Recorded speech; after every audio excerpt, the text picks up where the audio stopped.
শুক্রবার জুমার দিন দুপুর 12টা থেকে 2টার মধ্যে এই ছোট্ট দোয়াটি কেউ যদি 11 বার পাঠ করে, এরপরে সে আল্লাহর কাছে যা চাইবে আল্লাহ পাক তাকে তাই দান করবে।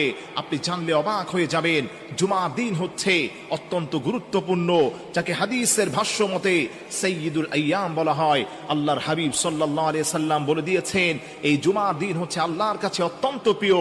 তার কারণ হলো এই জুমার দিনে আল্লাহ রাব্বুল আলামিন হযরত আদম আলাইহিস সালাতু ওয়াস সালামকে সৃষ্টি করেছেন।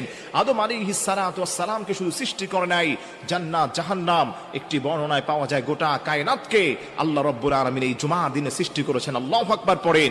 এজন্য আমার প্রিয় ভাইরা, জুমার দিন আল্লাহর কাছে এত প্রিয়।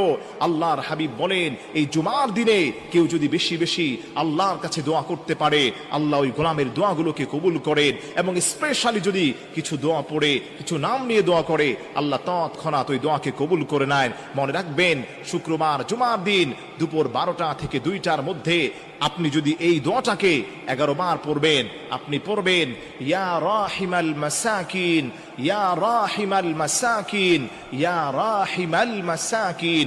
অত্যন্ত সহজ একটি দোয়া, সুন্দর একটি দোয়া, বেসিক একটি দোয়া।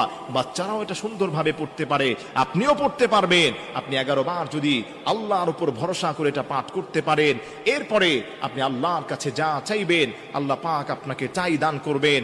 এই দোয়াটা পড়ার আগে অবশ্যই অবশ্যই আপনি নবী পাক সাল্লাল্লাহু আলাইহি ওয়াসাল্লামের উপর 3 বার যে কোনো দুরূদ শরীফ পড়ে দিবেন।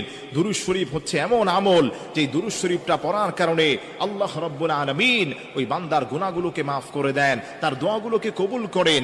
দোয়া যদি আপনি কবুল করাতে চান, তাহলে অবশ্যই অবশ্যই আপনাকে নবী সাল্লাল্লাহু আলাইহি ওয়াসাল্লামের উপর দুরূদ পড়তে হবে। যে যত বেশি নবীজির উপর দুরূদ পড়বে, আল্লাহ পাক তাকে তার দোয়া তত বেশি কবুল করে নেবেন। সুবহানাল্লাহ পড়েন।